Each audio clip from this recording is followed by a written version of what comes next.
নমস্কার সকল বন্ধুদের জানাই তিথিনিতাস ফুড লাইফে অনেক অনেক স্বাগত। তো আজকে আমি নিয়ে এসেছি একটি নতুন রেসিপিটি হলো বাটার ভেজ ফ্রাইড রাইস। তো বাটার ভেজ ফ্রাইড রাইস বানানোর জন্য নিয়ে নিয়েছি এখানে আমি বাসমতি চাল। তো আমি 2 ঘন্টা আগে এগুলোকে ভিজিয়ে রেখেছি ধুয়ে। তো এবার আমি এখানে বসিয়ে দিয়েছি হাঁড়ি। তো গ্যাসে হাঁড়ি বসিয়ে দিয়েছি, জল গরম হয়ে এসছে। এবার এর মধ্যে দিয়ে দেবো আমি 2 চামচের মতো নুন। তো স্বাদ মতো নুন দিয়ে দিলাম। দিয়ে দেওয়ার পরে এর মধ্যে আমি দিয়ে দেবো সাদা তেল। তো সাদা তেল দিয়ে দেওয়ার পরে জলটা যখন ফুটে যাবে তার মধ্যে আমি দিয়ে দেবো গোটা মশলাগুলোকে। তো এই যে সাদা তেল দিয়ে দিলাম, দিয়ে জলটা ফুটে গেছে। এর মধ্যে দিয়ে দেবো আমি দারচিনি, এলাচ, লবঙ্গ আর তেজপাতা দিয়ে আরও ভালো কিছুক্ষণ জল ফোটাবো। ফোটানোর পরে এখানে দিয়ে দেবো ভিজিয়ে রাখা চালগুলো। তো চালগুলোকে দিয়ে একটু নাড়াচাড়া করে আমি এগুলোকে 10 থেকে 12 মিনিট আমি রান্না করব।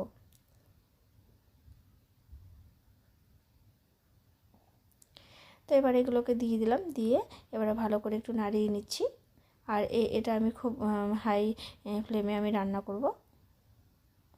আর এই যে দেখুন খুব সুন্দর ঝরঝরে হয়ে গেছে ভাতটা। আর এরকমভাবে আগে থেকে ভিজিয়ে রাখলে কি হয়, ভাতটা ভেঙে যায় না। কারণ না হলে কি হয়, একবারে ধুয়ে দিয়ে দিলে মাঝখান থেকে চালটা ফেটে যায়। তো সেই জন্য একদম ভালো হয় না সেরকমভাবে। তো এই দেখুন একদম গোটা গোটা রয়েছে। আগে থেকে ভেজালে কি হয়, চালটা ভাঙে না আর ভীষণ সুন্দরভাবে গোটা গোটা রয়ে যায়। এই দেখুন খুব সুন্দরভাবে সেদ্ধ হয়ে গেছে। তো ঝরঝরে হয়েছে আর কি। আর এখানে আমি দেখবো একটা কতটা কি সেদ্ধ হয়েছে। আর এখানে একটি কথা বলছি আপনাদেরকে, আমি যেহেতু এটা দমে দেবো সেই জন্য আমি এখানে আধ সেদ্ধ করে নেব। কারণ এটা আমি দমে দিয়ে বাকি সময়টা আমি রান্না করব।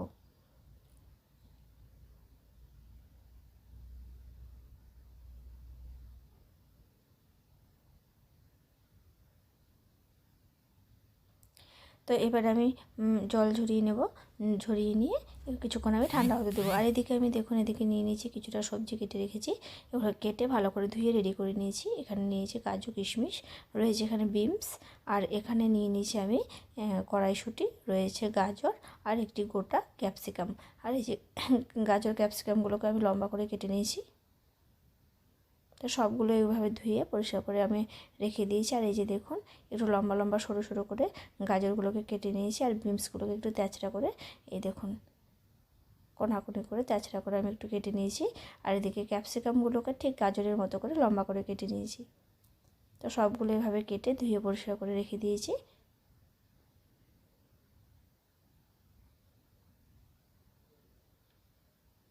আপনারা চাইলে আরও কিছু সবজি এখানে অ্যাড করতে পারেন, ফুলকপিও দিতে পারেন। তো আমি শুধু এগুলো দিয়ে করব। আর এদিকে আমি ফ্রাইড রাইসের জন্য একটি মশলা তৈরি করে নেব। এই মশলাটা তৈরি করার জন্য নিয়ে নিয়েছি এখানে মিষ্টি মৌরি আর কি, মিষ্টি জিরে, আর রয়েছে এখানে জায়ফল, জয়িত্রী, আর সাথে রয়েছে এখানে এলাচ, আর রয়েছে এখানে লবঙ্গ, দারচিনি। তো এগুলোকে আমি একটু গরম করে নেব। তার জন্য বসিয়ে দিয়েছি কড়াইটা গরম হয়েছে। গরম কড়াইতে হালকা করে নেড়ে আমি একটুখানি শুধু গরম করে নিচ্ছি। তারপরে ওগুলোকে গুঁড়ো করে নেব। ঠিক ওই কড়াইতে দিয়ে দিচ্ছি বাটার। আর এটা যেহেতু আমি বাটার দিয়ে পুরোটা করব, তো প্রথম থেকে একদম শেষ পর্যন্ত বাটারটা আমি ব্যবহার করব। শুধু একটু সামান্য ঘি দেবো নামানোর আগে।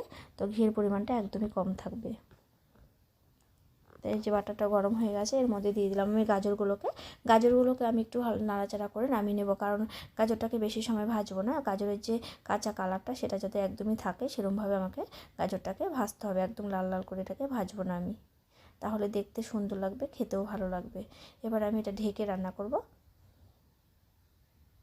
গাজরগুলোকে আমি নুন দিয়ে ভালো করে একটু ভেজে নেব। তো সামান্য নুন দিয়ে দিলাম, দিয়ে একটু নাড়াচাড়া করে একটু ঢেকে দেবো। ঢেকে দিলে কি হবে, ভেতরটা সেদ্ধ হবে। আর সেরকমভাবে লাল করে ভাজার প্রয়োজন হবে না, ভাজতে হবে না। তো একটু সেদ্ধ হলে এগুলোকে আমি নামিয়ে নেব। তো এই যে হয়ে গেছে। এবার আমি এগুলোকে নাড়াচাড়া করে নামিয়ে নিচ্ছি। কারণ যেহেতু আমি দমে দেবো, তো বাকি যেটুকু রয়েছে সেটা দমে দেওয়ার সময় সেদ্ধ হয়ে যাবে। তো হয়ে গেছে গাজর ভাজা।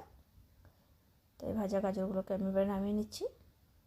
ঠিক ওই কড়াইতে আমি ক্যাপসিকামগুলোকেও ভেজে নেব। তো এই যে ক্যাপসিকামগুলোকে হালকা নাড়াচাড়া করে একটু নুন দিয়ে ভেজে নিচ্ছি। তো একইভাবে এরকম করে সব বাদ বাকিগুলোকে ভেজে নেব।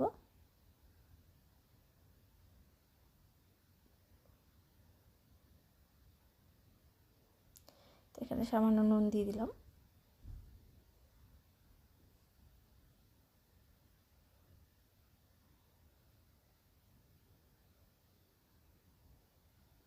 তো ভাজা হয়ে গেছে, এবার আমি নামিয়ে নিচ্ছি। এবারে কড়াইতে কিছুটা বাটার দিয়ে দিয়েছি, দিয়ে এবারে বাদবাকি যে বিনসটা রয়েছে সেটা আমি দিয়ে দিচ্ছি। প্রথমে বিনসটা ভেজে নিচ্ছি, সব এগুলো ভাজা হয়ে যাওয়ার পরে এবার বিনসটা ভেজে নিচ্ছি। তো এরকম নাড়াচাড়া করে সামান্য নুন দিয়ে এটাকেও ঢেকে আমি কিছুটা সময় রান্না করব।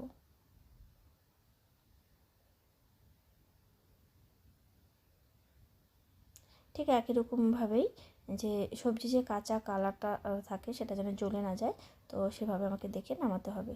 একটু লাল লাল ভাজা হয়ে গেলে যে সবজির কাঁচা কালারটা সেটা নষ্ট হয়ে যাবে, সেজন্য আমাকে হালকা করে ভেজে নামাতে হবে। এবারে আমি মশলাটাকে গুঁড়ো করে নেব। তো এইদিকে ঢাকাটা তুলে দেখছি এই যে হয়ে গেছে। এবার আমি বিনসটাকেও নামিয়ে নেব।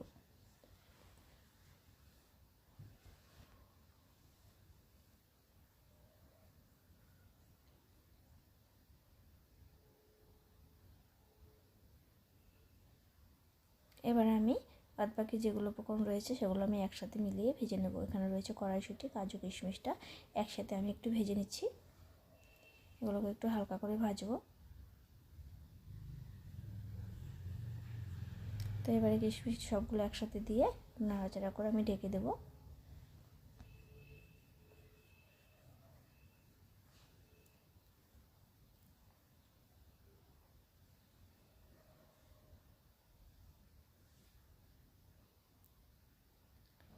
তো নুনটা দিয়ে দিলাম। এখানে নুনটা না দিলেও হতো, যেহেতু কড়াইশুঁটি রয়েছে সেজন্য একটু নুন দিয়ে দিলাম। তো দিয়ে সবগুলো একসাথে একটু নাড়াচাড়া করে একটু ঢেকে কিছু সময় রান্না করে নামিয়ে নেব। তো এবারে নাড়াচাড়া করে ঢেকে দিচ্ছি মিনিট একের মতো। তো মিনিট একে নেড়ে তো আমি তুলে নেব, তুলে নেড়ে নামিয়ে নেব।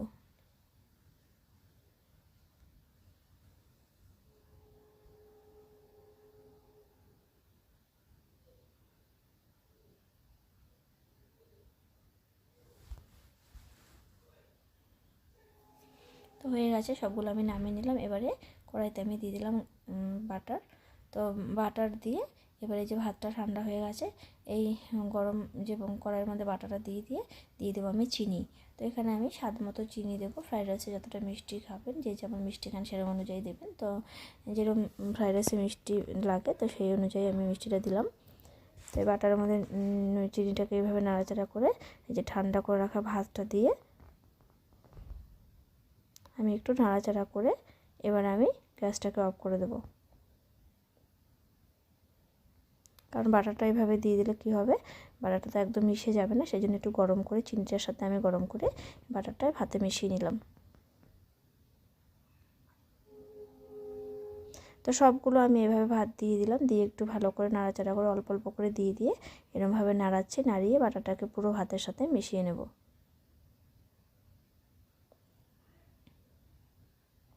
তো এই দিকে ভাজা হয়ে গেছে এগুলো। এবার আমি এই কড়াইয়ের থেকে ভাতগুলো সব আলাদা করে নিলাম, নিয়ে আমি কড়াইয়ের মধ্যে নিচে দিয়ে দিলাম ঘি। তো ঘিটা আমি শেষে ব্যবহার করব, অল্প পরিমাণে ব্যবহার করব।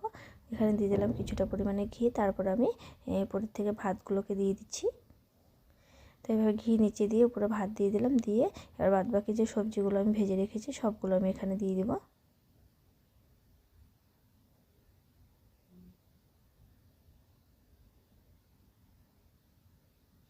আপনারা চাইলে এটা ভাজতেও পারেন একবারে এগুলোকে দিয়ে। তো আমি এভাবে ভাজবো না, তো আমি আগে থেকে ভেজে নিয়েছি, এখানে নামিয়ে নিলাম, নামিয়ে আমি দমে দেবো। তো এটাকে আমি ভাজবো না, সবগুলো একসাথে করে আপনারা ভাজতে পারেন। ভাতটা দিয়ে তারপরে ভাজা ভাজা করে সবজিগুলোকে দিতে পারেন। তো আমি এভাবে করব না, আমি ভাতটা নিচে দিয়ে এভাবে সবজিগুলো উপরে দিয়ে তার উপরে আবার ভাত দিয়ে দেবো, দিয়ে ঢেকে আমি একদম পুরো ঢাকা চাপা দিয়ে একটু দমে দেবো।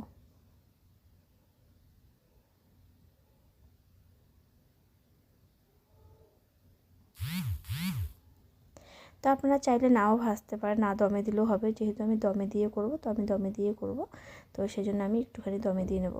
তো এই যে তার উপরে ঘি দিয়ে দিলাম, দিয়ে এবারে যে মশলাটা আমি করে নিয়েছিলাম সেই মশলাটাকে আমি দিয়ে দিলাম, দিয়ে এবার ঢাকা চাপা দিয়ে আমি এটা 10 মিনিটের মতো 10 থেকে 7 মিনিটের মতো আমি দমে দেব, তাহলেই একদম রেডি হয়ে যাবে। তো তো যে নামিয়ে নিলাম, 10 মিনিটের মতো দমে দিয়েছিলাম, নামিয়ে এবার সবগুলোর সাথে একসাথে আমি মিশিয়ে নিচ্ছি। তো দেখুন খুব সুন্দর দেখতে হয়েছে আর খেতেও ভীষণই ভালো হয়েছে। তো আপনারা এইভাবে বানিয়ে খাবেন, খুব সহজভাবে এটা হয়ে যায়, বেশি সময়ও লাগে না। আপনারা এরকমভাবে রান্না করলে দেখবেন 200-300 লোকের রান্না এরকমভাবেই করলে খুব সুবিধা হয়, অল্প সময়ে খুব তাড়াতাড়ি হয়ে যায়। তো এই যে আমি এবারে এটা প্লেটে সার্ভ করব। তো কেমন হয়েছে রেসিপিটি অবশ্যই কমেন্ট করে জানাবে, আশা করে আপনাদের ভালো লাগবে রেসিপিটি। যদি রেসিপিটি ভালো লাগে লাইক কমেন্ট শেয়ার করতে ভুলবে না। আর আমার চ্যানেলে যদি নতুন হয়ে থাকো তাহলে অবশ্যই আমার চ্যানেলটিকে সাবস্ক্রাইব করে পাশে থাকবেন। আর আমার চ্যানেলে নতুন নতুন রেসিপিতে অবশ্যই আমার চ্যানেলের বেল আইকনটিকে ক্লিক করবেন, তো নতুন রেসিপি পেয়ে যাবেন। তো থ্যাঙ্কস ফর ওয়াচিং, টাটা।